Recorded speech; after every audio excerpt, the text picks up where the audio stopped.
Abra a sua Bíblia em Esdras capítulo 9. Hoje a Tati está com os bebês lá no berçário e com as criancinhas pequenininhas. Deuteronômio Esdras capítulo 9, de 1 a 15. Antes da leitura mesmo da palavra, oremos ao Senhor. Querido Deus, Pai, Filho e Espírito Santo, nós nos achegaremos agora à Tua palavra, Senhor, com a santa expectativa que seja o Senhor a falar conosco. Necessitamos, ó Deus, de ouvir a Tua voz diretamente do Senhor. Ó Pai, faz isso em nosso meio pelo Teu Santo Espírito. Aplica desde já, Senhor, a palavra ao nosso coração. Dá-nos ouvidos atentos à Tua instrução nessa noite. É o que te pedimos, ó Senhor, em Cristo Jesus. Amém. Acompanhem, meus irmãos, a leitura da palavra do Senhor em Esdras capítulo 9, de 1 a 15.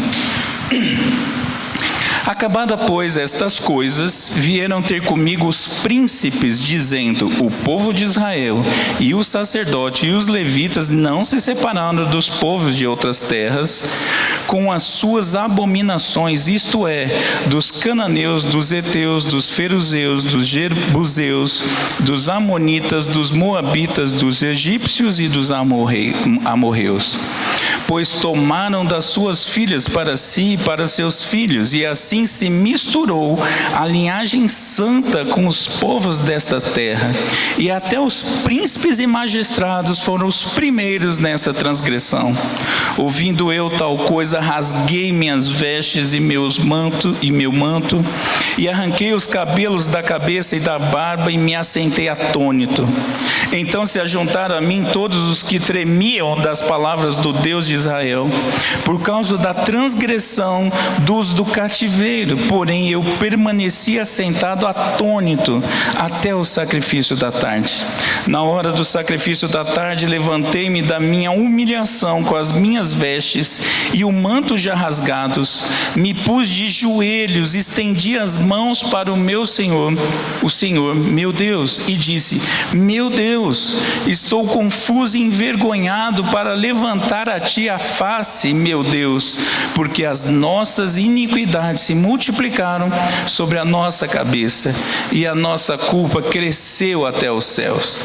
Desde o dia de nossos pais até hoje estamos em grande culpa, e por causa das nossas iniquidades fomos entregues, nós, os nossos reis e os nossos sacerdotes, nas mãos dos reis de outras terras, e sujeito à espada, ao cativeiro, ao roubo, à ignomínia, como hoje se vê. Agora, por breve momento, se manifestou a graça da parte do Senhor nosso Deus, para nos deixar alguns que escapem, para dar-nos estabilidade no seu santo lugar, para nos alumiar os olhos, ó Deus nosso, e para nos dar um pouco de vida na nossa servidão, porque somos servos, porém na nossa servidão não nos desamparou o nosso Deus, antes estendeu sobre nós a sua misericórdia, e achamos favor perante os reis da Pérsia para nos reviver, para levantar a casa do nosso Deus, para restaurar as suas ruínas, e para que nos desse um muro de segurança em Judá e em Jerusalém. Agora, ó nosso Deus, que diremos depois disso? Pois deixamos os teus mandamentos que ordenaste por intermédio dos teus servos, os profetas, dizendo: a terra em que entrais para possuir é terra imunda, pela imundícia dos seus povos, pelas abominações com que na sua corrupção a encheram de uma extremidade à outra. Por isso não darei as vossas filhas a seus filhos, e as suas filhas não tomarei para os vossos filhos, e jamais procurareis a paz e o bem desses povos, para que sejais fortes e comais o melhor da terra, e a deixais por herança aos vossos filhos para sempre. Depois de tudo que nos tem sucedido por causa das nossas más obras e da nossa grande culpa, e vendo ainda que Tu, ó nosso Deus, nos tem castigado menos do que merecemos, merecem as nossas iniquidades, e ainda nos deste esse restante que escapou, tornaremos a violar os teus mandamentos e aparentar-nos com os povos dessas abominações? Não te indignarias tu assim contra nós, até que todos nos consumires, até não haver restante nem alguém que escapasse? Ah, Senhor, Deus de Israel, justo és, pois somos os restantes que escaparam, como hoje se vê. Eis que estamos diante de ti na nossa culpa, porque ninguém há que possa estar na tua presença por causa disso. Que o Senhor nos abençoe. Meus irmãos, algum de vocês já recebeu uma notícia bombástica? Por exemplo, você está em casa e aí o cônjuge chega, aquele que era o único emprego da casa, e ele diz assim: querida, fechou a firma faliu, perdi o emprego e eles nem vão pagar sequer uma indenização. Essa é uma notícia bombástica. Outra também poderia ser: olha, é aquela hora que você recebe um telefonema, do outro lado está uma voz fria, e aquela voz diz assim: fulano morreu. Não tem outro jeito de dizer uma notícia dessa, né? Eu já tive que dar essa notícia, e ela é terrível, e quem ouve também, ouve com muita dificuldade. Outra vez também pode ser uma gravidez fora do casamento, embora eu sei que nos dias de hoje isso até não é mais tão considerado um problema, mas à luz das Escrituras é um problema. Mas imagine você tendo que receber essa notícia. E eu, por exemplo, recentemente conversando com um amigo evangélico, ele que tem uma irmã adulta especial, com características mentais, né, com limitação mental. Essa mulher já acima da casa dos 30 anos, e ela começou a ter uma postura diferente, um corpo diferente, e levaram no médico, essa mulher estava grávida. E aí ela consegue se comunicar de alguma forma e conseguiu falar que era um tio distante. Imagine o pai recebendo essa notícia bombástica. Isso é difícil, hoje vai ser difícil.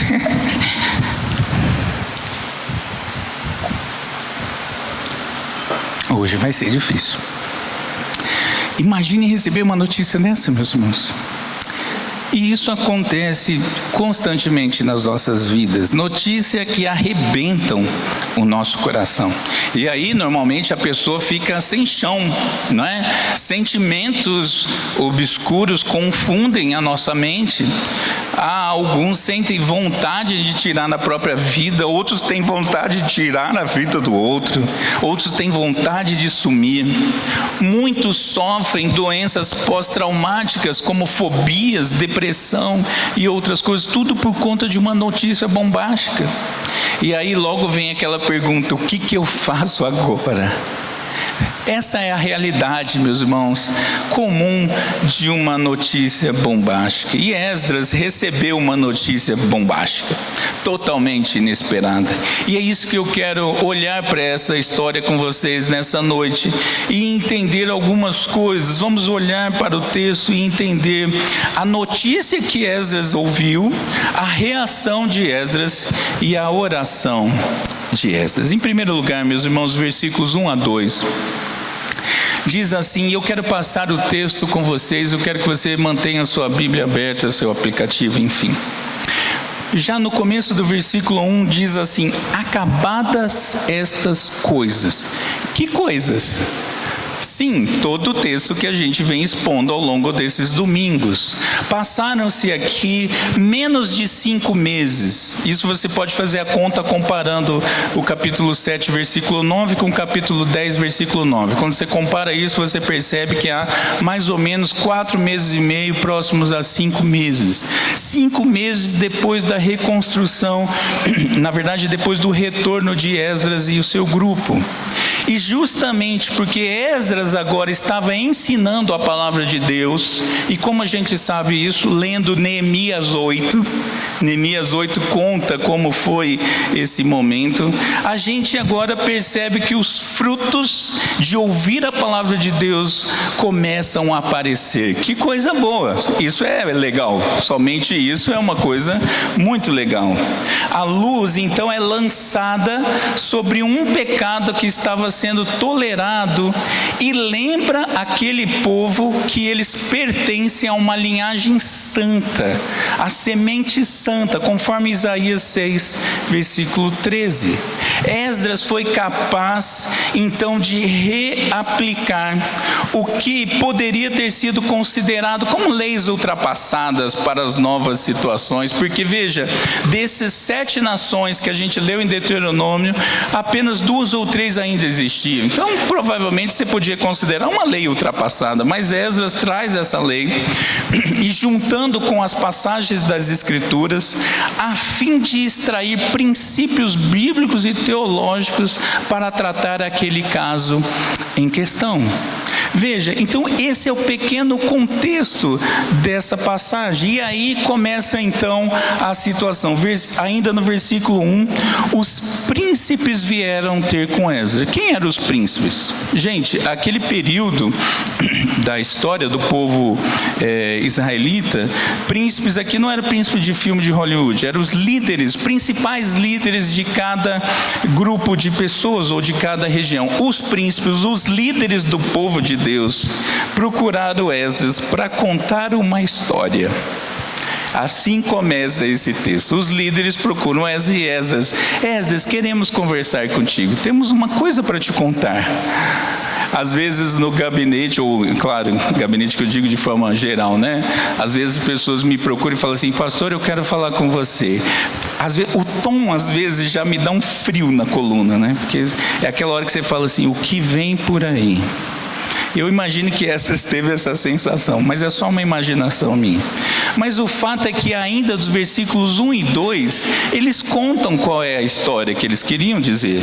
E a história é: o povo de Deus se misturou com os povos abomináveis, os povos de Canaã, as 7 nações representadas pelos povos que o Senhor havia dito que nunca deveria haver relacionamento. Nós lemos no texto de Deuteronômio, esses povos era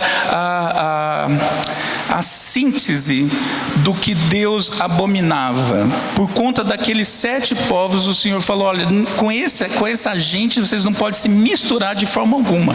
Aliás, não precisa nem se preocupar com o bem deles.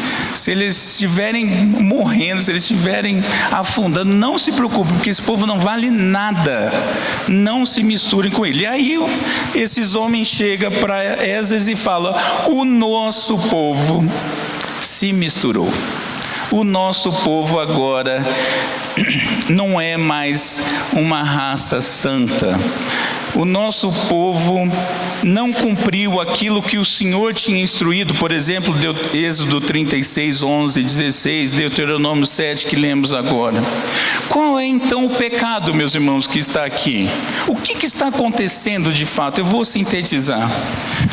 O povo, os líderes, chegou para Esdras e disse: Esdras, versão Silvio Biso, revista atualizada. Esdras, o nosso povo casou com os incrédulos. Gente do nosso povo realizou casamentos mistos, casamento com os estrangeiros.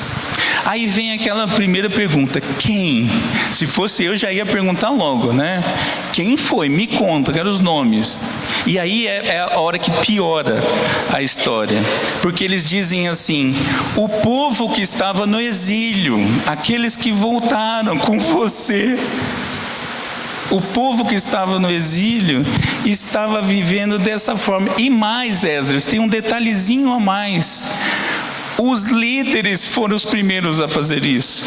Os sacerdotes, os levitas, os príncipes e os magistrados. Pense numa situação, meus irmãos. você contar agora para o sacerdote Esdras que a nação se corrompeu. A corrupção alcançou o povo de Deus em sua quase totalidade. E para a desgraça ser completa, os líderes foram os primeiros. De onde você não deveria esperar, foi dali que surgiu o problema. E aí, o que pesa ainda mais sobre essa história no versículo 2, é justamente o detalhe da linhagem santa.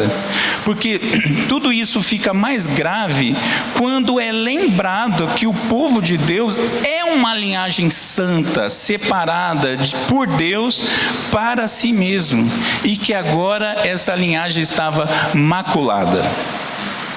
Alguns líderes, então, provavelmente os que não estavam pecando, soltam essa bomba nas mãos de Esdras. Assim começa esse texto, meus irmãos. E assim a gente parte para entender a primeira aplicação para a nossa vida. Aqui no fundo nós temos apenas o iceberg, a ponta do iceberg. Alguns israelitas se casaram, de fato, como foi dito, com cônjuges pagãos e perderam então o propósito de Deus para si mesmos. Só que esse assunto não acaba ali. O Novo Testamento diz que os crentes não devem se unir aos incrédulos, segundo Coríntios 6,14. Por quê? Porque justamente tais casamentos não podem ter unidade na questão mais importante da vida, ou seja, o compromisso e a obediência a Deus. Não dá para juntar água com óleo. A questão é que, como o casamento envolve duas pessoas tornando-se uma só carne, a fé pode se tornar um problema, onde um dos cônjuges passa a comprometer as suas crenças em prol da unidade. O que eu quero dizer com isso? Pessoas que agora não podem mais cultuar. Pessoas que agora não podem mais ir para a igreja. Pessoas que agora que gostavam de receber os irmãos na casa não podem mais. Pessoas que não podem levar os filhos para o batismo. E tantas outras situações. Muitos crentes descartam esse problema para se deleitar em seus prazeres e acabam por se arrepender depois, porém, aí já é tarde. Já estão casados. A emoção, a paixão cegam para a importância de se casar com alguém com quem se possa se unir espiritualmente, porque essa é a questão. Não é apenas a união corpórea, é uma união espiritual. Porém, a grande questão que está por trás disso ainda é maior. O problema é muito maior, como se diz no popular, o problema é mais embaixo. Trata-se de um adultério espiritual. Um povo que foi chamado para adorar, amar, servir a Deus, não pode amar, adorar e servir a outros deuses. Toda vez, idolatria, meus irmãos, nós já vimos isso quando expusemos aqui a série dos 10 mandamentos. Idolatria é considerada adultério espiritual, é você se deitar na cama com outros deuses. E que o Senhor havia falado, não se misture com essa gentalha. Essa gentalha vai levar vocês para longe de mim. E o Senhor Jesus, é interessante que não abandona esse tema da idolatria ou dessa forma, só que ele usa, por exemplo, um outro exemplo. Ele cita a riqueza para tratar do mesmo tema. Mateus 6,24. Ninguém pode servir a dois senhores, porque ou há de odiar a um e amar o outro, ou de amar e dedicar-se a um e desprezar o outro. Não podeis servir a Deus e às riquezas. É a mesma temática, a temática da idolatria. Então, esse primeiro aspecto, a notícia é dura de engolir, é dura de tratar, porque na verdade, em última instância, aquele povo se tornou idólatra. É isso a notícia que eles receberam, que Esdras recebeu. Esdras, o povo de Deus é idólatra. Eles adoram outros deuses. Eles não confiam mais no Deus de Israel. Essa é a notícia. Agora, como que Esdras reagiu a isso? Versículos 3 a 5. Esdras reage de uma maneira muito dramática, muito profunda, muito sincera. Veja, no versículo 3 a 4, e nós vamos ver 3 aspectos da reação de Esdras. Versículos 3 a 4, nós vemos a aflição de Esdras. No seguinte detalhe: Esdras rasgou as vestes e o manto, arrancou os cabelos da cabeça e da barba. Essa descrição, meus irmãos, é uma postura de luto pelos mortos. Quando você está em um luto profundo, você tem isso aqui. Esdras agora está dizendo o quê? Minha vida está arrebentada, eu agora estou de luto. Essa notícia me fez ficar de luto. É como se tivesse matado uma pessoa querida. Essa expressão, meus irmãos, é uma expressão usada nas Escrituras para traduzir uma profunda tristeza pelo pecado. Isso aqui não é um simples detalhe das Escrituras, pelo contrário, isso aqui está mostrando um contexto muitíssimo grave. Esdras está dizendo: ai de mim, ai do povo de Deus, lascou. O que a gente faz agora? Eu fiquei imaginando a cena, Esdras arrancando os cabelos. E agora? O que eu faço? Eu sou o líder desse povo. O Senhor me tirou da terra do exílio, me trouxe para cá, me conduziu, me protegeu, guardou a gente, como a gente viu nessa série ao longo dos textos, protegeu a gente em todo o tempo, usou os reis da Pérsia para trazer material, nos deu, fez tudo. E agora eu descubro que o povo é idólatra. E aí Esdras então fica, segundo o texto, atônito. É uma espécie de estado de choque. A notícia foi bombástica. Esdras passa então o dia todo arrasado com esse assunto. Parte do povo de Deus que não havia se misturado se junta a Esdras, permanecendo com ele ali. Aquele povo agora está sofrendo porque eles sabem que Deus pode pesar a mão, sabe que a notícia é grave, e eles ficam ali do sacrifício da manhã até o sacrifício da tarde. Mais ou menos, meus irmãos, para a gente ter uma ideia, é como se no culto da manhã Esdras recebesse essa notícia. Ele fala: não dá, eu vou ficar aqui, eu não consigo sair daqui, vou ficar aqui até o culto da noite para ver o que acontece. Esdras passou um dia junto com aquele povo em estado de choque. E aí a postura dele então, ao longo desse dia, que leva ele, segundo o versículo 5, levantando-se da sua humilhação. Esdras agora se humilha diante de Deus. Esdras está humilhado. Esse detalhe, Esdras não cometeu esse pecado, mas ele assumiu isso. Esdras então agora, a vergonha daquele povo tomou conta de Esdras. Agora ele assume isso e segue com isso. Nós somos um povo miserável, um povo pecador. E aí só há uma solução que surge para Esdras, versículo 5 ainda. Esdras vai interceder para o povo. Diante de um caos, somente a intercessão. E diz o texto que Esdras se põe de joelhos. E aqui tem 2 detalhes importantes. Esdras se põe de joelhos, ou seja, Esdras em profunda humildade. Se colocar de joelho, meus irmãos, é um sinal do máximo da humilhação e da humildade. É chegar diante de Deus, pôr a cara no pó. Mesmo assim, Esdras faz isso e ainda estende as mãos a Deus, que é outro sinal, um sinal de súplica. Então veja, Esdras em profunda humildade agora suplica, ele busca a Deus, porque não há outra coisa sensata a fazer quando se depara com uma notícia bombástica. Tem que se buscar ao Senhor.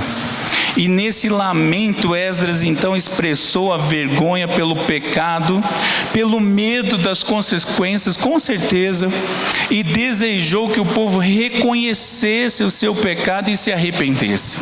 Esse é o conceito que está por trás dessa postura de Esdras. E o que a gente aprende com isso, meus irmãos? Algumas informações e algumas aplicações importantes.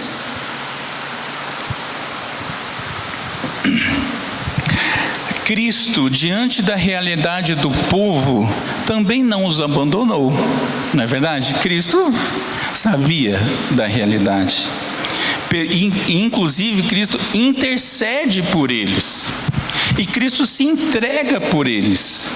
Em Mateus 23, por exemplo, a gente vê os 7 ais de Jesus, apontando para a condição perdida do povo de Israel, representada ali pelo padrão de vida dos escribas e dos fariseus. Jesus falou assim: ai de vocês, escribas e fariseus, vocês estão com uma vida lascada. E lamenta sobre a condição do povo. Gente que diz ser do Senhor, mas vive como incrédulos, vocês, seus hipócritas. Essa é a lamentação de Jesus. Mas nós também vemos Jesus orando pelos seus. Por exemplo, a chamada oração sacerdotal de João 17, onde Cristo intercede pelos que o Pai lhe deu. Senhor, o Senhor me deu essas pessoas e eu aqui oro por eles. E oro por aqueles que hão de vir ainda, porque eu apresentei a sua palavra e eles agora podem seguir, Senhor. Mas também temos aquela micro e famosa oração de Jesus quando estava na cruz: Pai, perdoa-lhes porque não sabem o que fazem. Esse é o caminho, é clamar ao Senhor, é clamar pela misericórdia do Senhor. E é isso que Esdras vai fazer. Esdras não está negando a realidade, pelo contrário, está levando até o Senhor. E a vontade de Cristo e a própria obra de Cristo é para que seu povo reconheça os seus pecados, se arrependa, os confesse e os abandone, a fim de se formar então um povo santo, nação santa, povo de propriedade exclusiva de Deus. Essa é a ideia, esse é o projeto de Cristo. Ele sabe da miséria das pessoas, ele sabe que o povo está em pecado, sabe, e mesmo assim ele se entrega em favor do povo. E Esdras de alguma forma faz assim. A situação é contada. Esdras fica então diante desse contexto e ora ao Senhor. Mas qual é a oração de Esdras? E aqui nós não vamos ver uma fórmula mágica, mas nós vamos olhar para a oração de Esdras e tentar aprender algumas aplicações também para nossas vidas. Tem um comentário bíblico sobre isso, ele diz assim, aspas: a oração de Esdras é pura confissão, não contém pedido de perdão ou outra petição. Seu clímax é o Senhor, versículo 15, é justo. Mesmo que Deus destruísse o seu povo, Esdras reconheceu que ele seria justificado. Pode-se dizer que isso constitui a mais alta forma de adoração, Deus sendo louvado unicamente por quem Ele é, e não meramente pelo que o adorador espera obter dele, fecha as aspas. A ideia é que Esdras chega diante de Deus numa oração sincera, profunda, dura de dizer, mas sincera, transparente. E o detalhe dessa oração é que não tem um pedido, apenas a descrição da situação toda. Vamos ver essa oração, versículo 6. Nós vamos ver pelo menos 5 elementos aqui dessa oração. Em primeiro lugar, há um reconhecimento envergonhado da condição do povo e que tal pecado é muito sério. Há uma vergonha pela culpa nacional. O problema aqui estava generalizado. Esdras não pecou, mas ele ora de forma representativa em nome do povo. Esdras não estava no grupo dos pecadores. Esdras, então, aqui é como um tipo de Cristo. Ele se identifica com o problema do povo. Em Isaías 53:12, ou conforme também 2 Coríntios 5:21, nós temos que o servo sofredor, em contato com os transgressores, É contado, na verdade, é contado com os transgressores. Não pecou, mas é contado como se fosse. Cristo não pecou, mas foi humilhado e levou sobre si o pecado do seu povo. Essa é a postura de Esdras. Ele reconhece que agora o povo está em pecado. E esse pecado, meus irmãos, é um pecado que é uma vergonha para todos naquela condição. A questão do casamento misto não é uma questão de preconceito racial. Até porque os judeus e os não-judeus daquela região, eles tinham o mesmo tipo de origem semita. Não era uma questão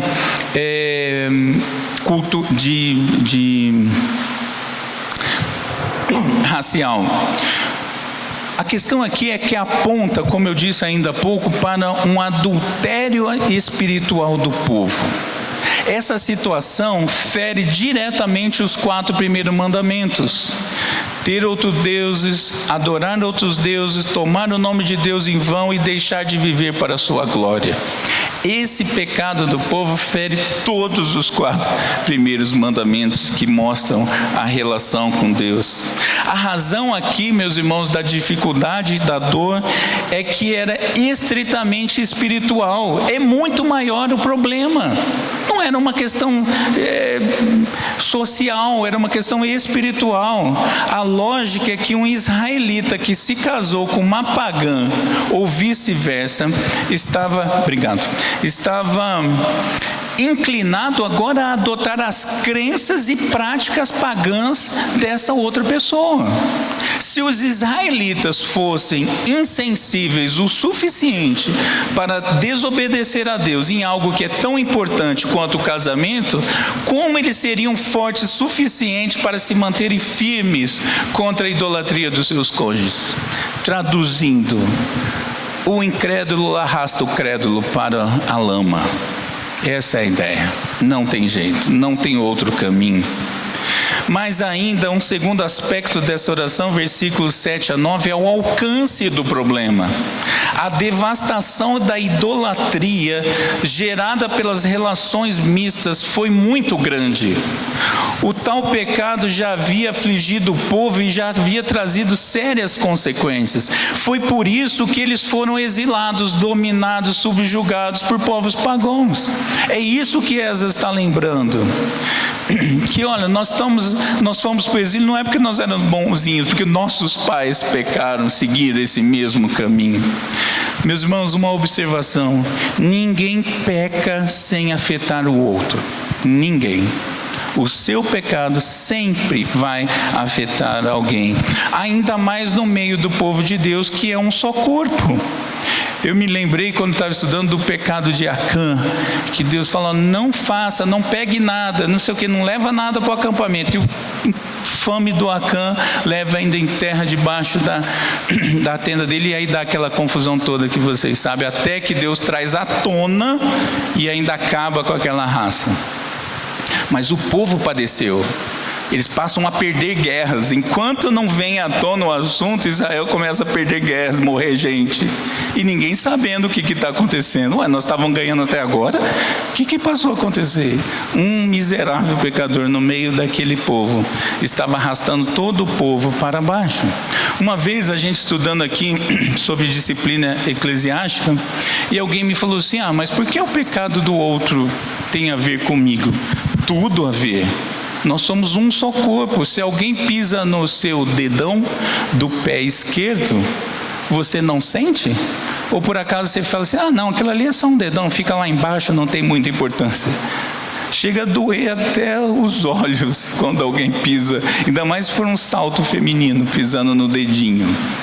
Dói tudo. Por quê? Porque nós somos um só corpo. Então não acredite que o seu pecado afeta somente a você. O seu pecado afeta todas as outras pessoas ao seu redor, especialmente os seus irmãos. Mas no versículo 7 ainda, ele sabia que por conta disso, eles teriam um julgamento merecido. Veja, ele diz assim: por causa das nossas iniquidades. O que ele está dizendo assim, por causa disso, Deus vai pesar a mão agora. Agora vem, agora o Senhor vai pesar a mão. E mais, ele diz que alcançou todo o povo. Olha, repara na expressão que ele usa, ele diz: desde os nossos pais até hoje. Esse raio desse problema da idolatria nos afeta a todos. Esse pecado trouxe consequências. Esdras lembra na sua oração as consequências. Por exemplo, versículo 7, morte, perda de liberdade, eles foram para o cativeiro, roubo, eles foram saqueados, vergonha. Versículo 8, eles foram dizimados, restaram poucos, diz o texto, para nos deixar alguns que escapem. Lembra que Esdras já voltou com um grupinho bem menor do que Zorobabel? O povo estava sendo dizimado no exílio, fruto do pecado. Versículos 8 a 9, nós também vemos que não foi só isso, eles se tornaram agora servos, eles estavam na servidão do exílio, na nossa servidão, porque somos servos, expressões que Esdras usa na sua oração, justamente para mostrar que as consequências eram graves daquele pecado. Mas não para por aí. Nós vemos que na oração de Esdras, por exemplo, ele ainda aponta para um Deus justo, um Deus misericordioso, um Deus gracioso. Porque ele não tem esse sentimento de raivinha. Ai não, Deus é injusto conosco. Não, para piorar a história, ele mostra que Deus é bom. Versículos 8, 9, 13, 15, por exemplo, há um reconhecimento que eles traíram a constante misericórdia de Deus. Até em meio aos pecados do povo, Deus havia sido misericordioso e gracioso, e ainda assim eles não abandonam o pecado. Versículo 8, por exemplo, manifestou a graça quando permitiu que um grupo escapasse e voltasse para a terra prometida. Deus foi bom. Versículo 9, mesmo durante a servidão, o Senhor nunca os desamparou. Versículo 13, Deus os havia castigado menos do que mereciam. Esdras está reconhecendo tudo isso, ele ainda chega: Senhor, nós pecamos e o Senhor é tão bom. O Senhor é tão bom conosco que a gente ainda pisa na bola. E eu abro um outro parênteses aqui, meus irmãos, para uma observação. É estranho nos nossos dias vermos pessoas pedindo e cantando para Deus restituir o que é devido. Restitui-me, Senhor, o que me é devido. Deixa eu te dizer uma coisa: a única coisa que é devida para você é um inferno.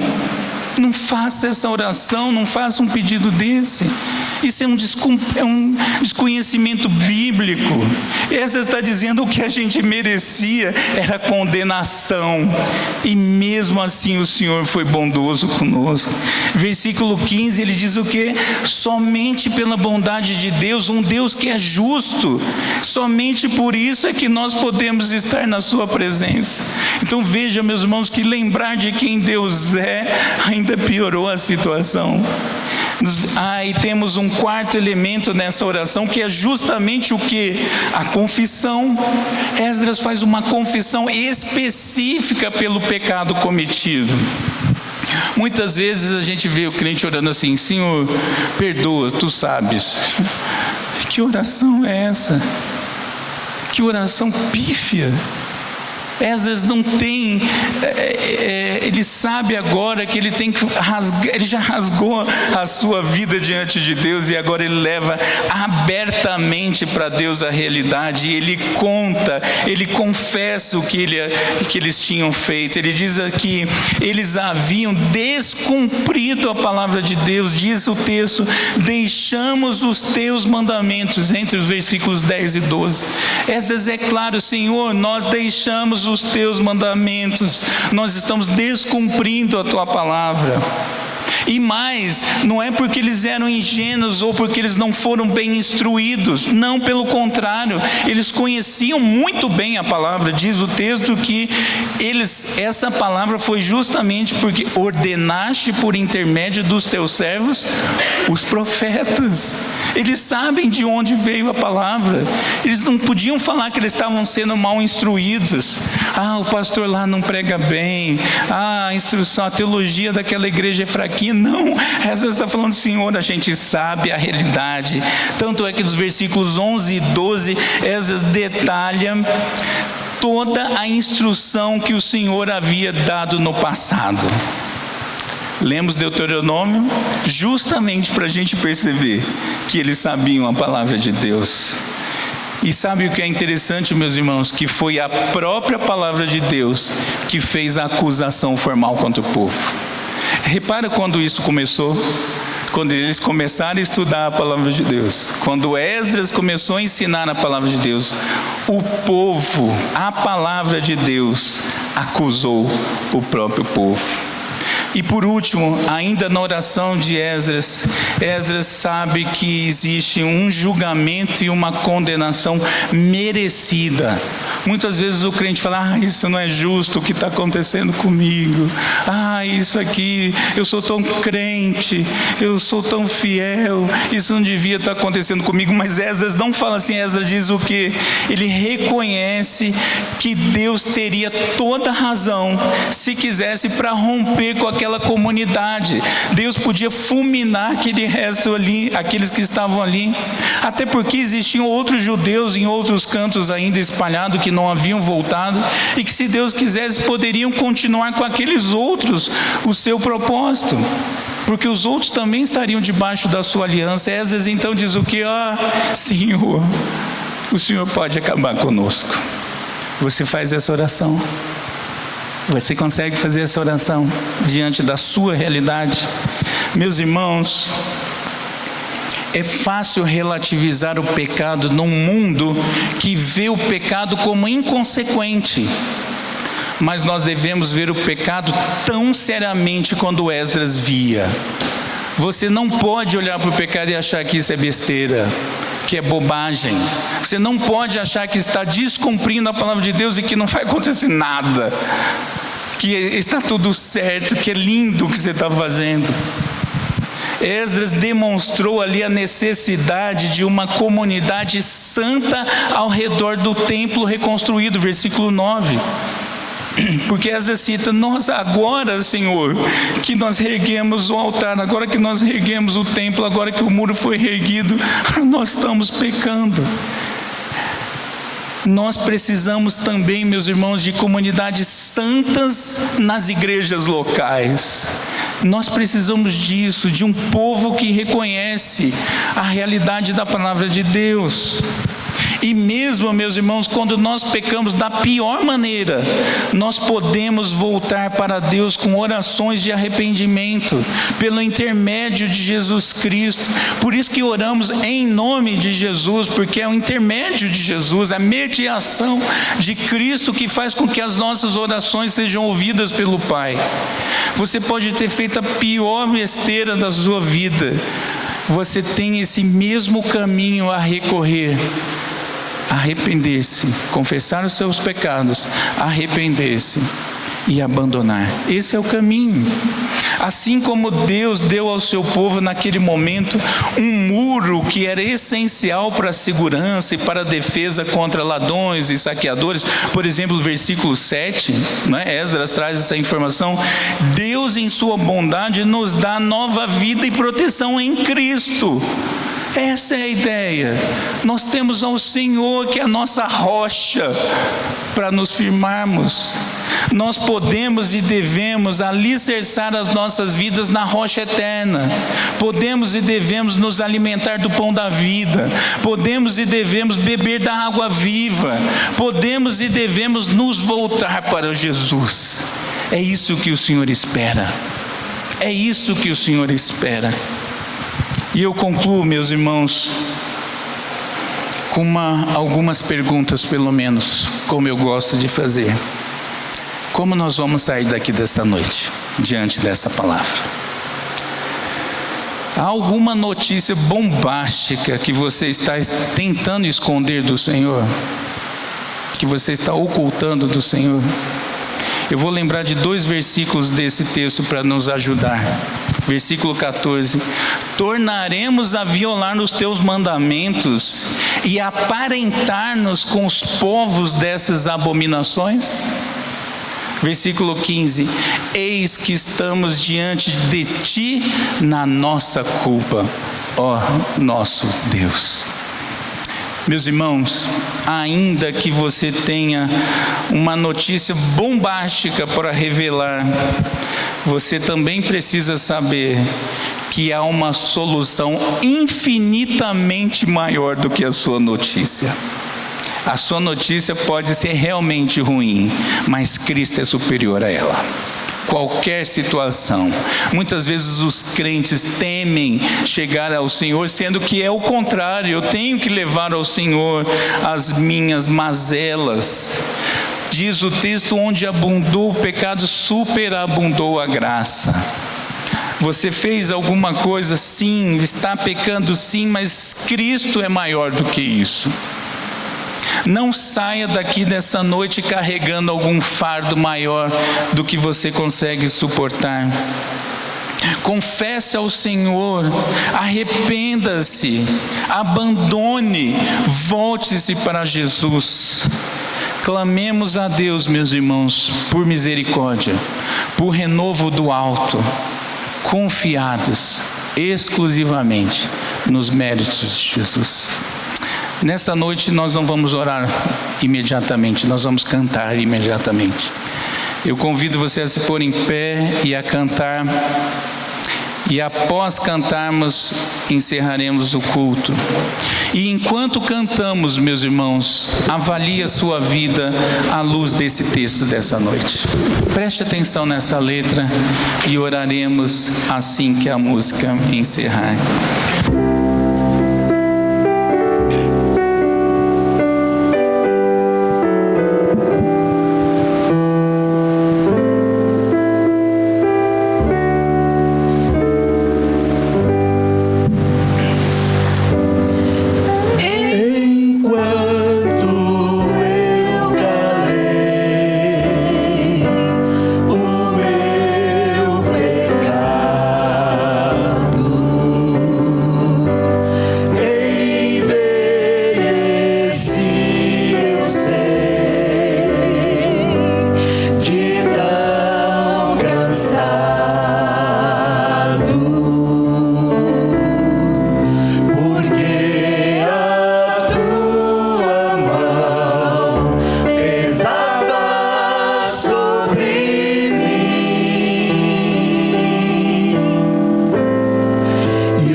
Oremos.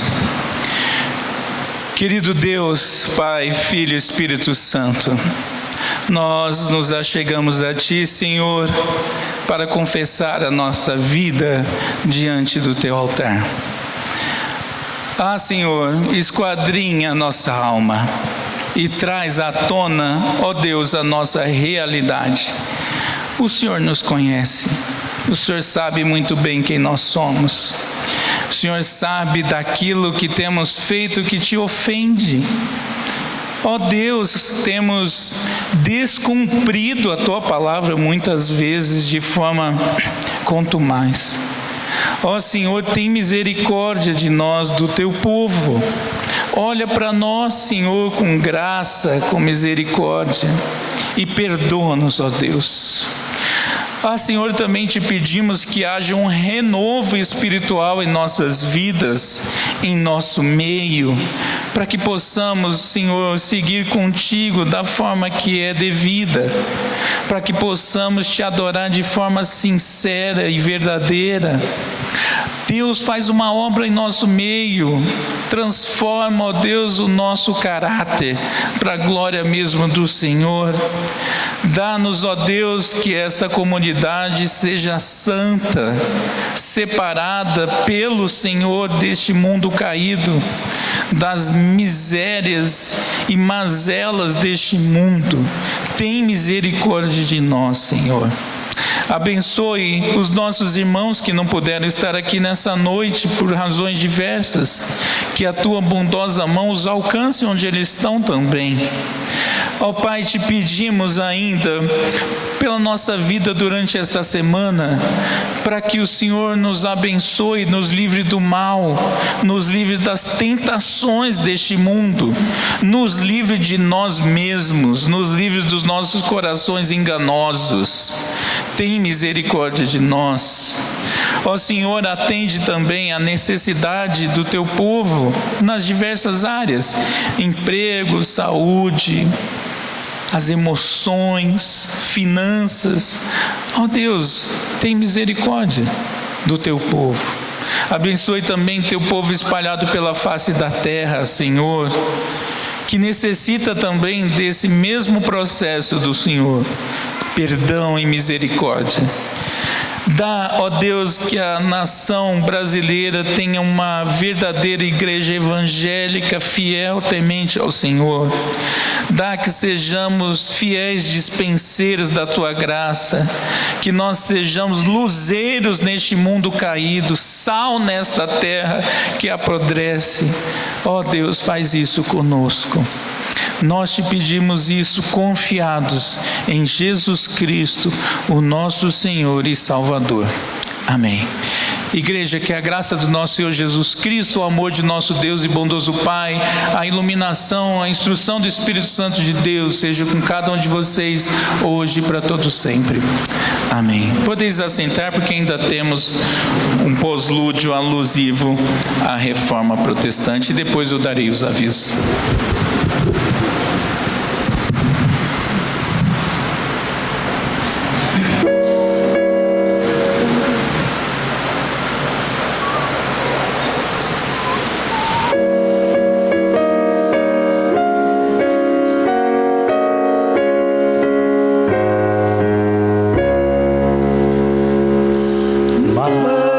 Maravilhosa graça, maior que o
maravilhosa é a de Jesus, alta como o firmamento é sem fim. Graça grandiosa, maravilhosa, é suficiente para mim. É maior que a minha vida inútil, é maior que o meu pecado vil. O nome de Jesus engrandecei e glória dai. Maravilhosa graça, quão ricas bênçãos traz. O seu poder transforma o pecador falaz. Sou salvo com a verdade por toda eternidade, pela maravilhosa graça de Jesus. Graça com